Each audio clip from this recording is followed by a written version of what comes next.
Bienvenue à tous sur le podcast référence de mise à la terre du site chargeurterre.eu. Aujourd'hui, on va parler d'un sujet assez fascinant, le lien possible entre l'uersing, donc la mise à la terre, et la pression artérielle. Oui, bonjour. C'est un sujet qui intrigue de plus en plus. On observe des choses, on commence à étudier ça sérieusement. Tout à fait. Et ce qui est intéressant, c'est que bien avant les études, il y avait déjà pas mal de retours d'expérience, non ? Des gens qui disaient sentir une différence. Exactement. Beaucoup de témoignages qui allaient dans ce sens, et ça a un peu mis la puce à l'oreille des chercheurs, quoi. Justement, parlons-en. Il y a eu une première étude spécifique en 2018, c'est ça?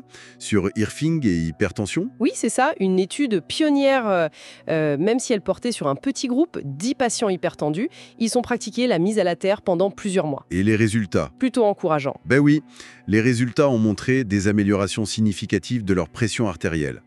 C'est un premier pas, disons, scientifiquement parlant. Ça donne du poids aux témoignages dont on parlait. On entend des histoires de personnes qui voient leur tension baisser de manière assez constante. Ah oui, tout à fait.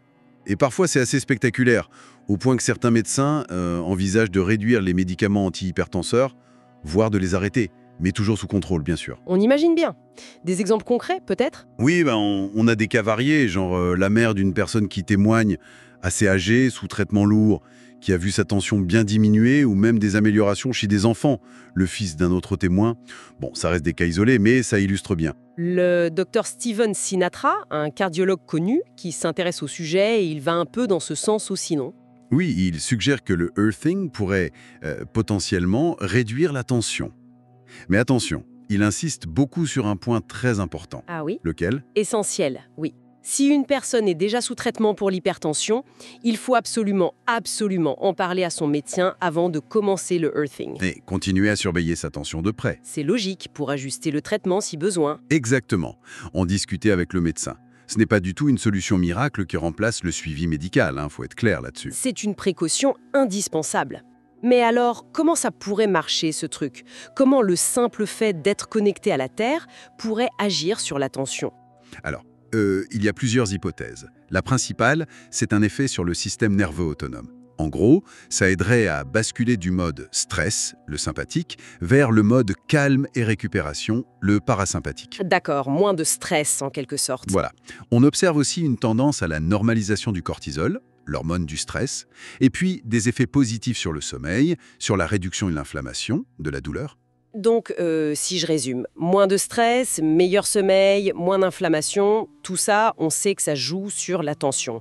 Le earthing agirait sur plusieurs tableaux en même temps ? C'est un peu l'idée, oui. Ça expliquerait pourquoi ça semble bénéfique, surtout quand l'hypertension est liée au stress chronique, à la douleur. C'est une approche assez globale finalement. Mais il y a quand même des gens qui disent que leur tension a augmenté en commençant le earthing. Comment on explique ça ? Oui, bonne question. Ça arrive, mais les observations, notamment celle de Clint Aubert, qui est vraiment un pionnier là-dedans, suggèrent que ce n'est pas le earthing lui-même qui provoque ça. Ah bon, alors c'est quoi ? Intrinsèquement, le earthing s'attend plutôt à faire baisser ou à stabiliser la tension. Les augmentations observées seraient liées à des facteurs de stress externes très, très intenses. Du genre ? Aubert donne des exemples. Un homme dans une étude, sa tension restait très haute. Pourquoi ? Il avait d'énormes soucis financiers à ce moment-là. Le stress prenait le dessus. D'accord. Ou un autre cas, un homme pourtant habitué au earthing, sa tension a grimpé en flèche après plusieurs deuils rapprochés. C'est le choc émotionnel, le stress aigu qui domine tout. Il utilise une image assez forte pour ça, non ? Avec des animaux. Oui, l'analogie des visons stressés dans un élevage. Ils sont comme coincés dans un coin en l'état de lutte ou fuite permanent. Certaines personnes vivent un stress tellement intense, tellement constant, qu'elles sont dans cet état-là. Et même le earthing ne suffit pas à calmer ça immédiatement. C'est l'hypertension au sens propre. Donc, le earthing, ce serait plutôt un outil de fond pour aider le corps sur la durée à gérer le stress, l'inflammation, mais pas une baguette magique contre une crise de stress énorme. C'est exactement ça.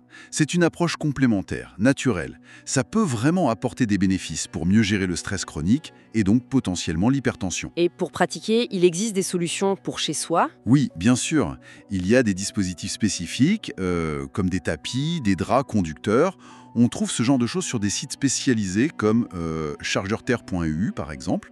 Ça permet de se connecter facilement à la maison. Donc pour conclure, on peut dire que la mise à la terre, le earthing, c'est une piste naturelle, intéressante pour aider à réguler la pression artérielle, surtout en agissant sur le stress, l'inflammation. Tout à fait. C'est une approche complémentaire qui mérite d'être explorée. Mais, je le répète, toujours en concertation avec son médecin, surtout s'il y a déjà une hypertension traitée. Message reçu, la prudence et le dialogue médical avant tout. Voilà. Merci de nous avoir suivis et on se retrouve très vite sur le site Earthing de référence sur la mise à terre chargeurterre.eu.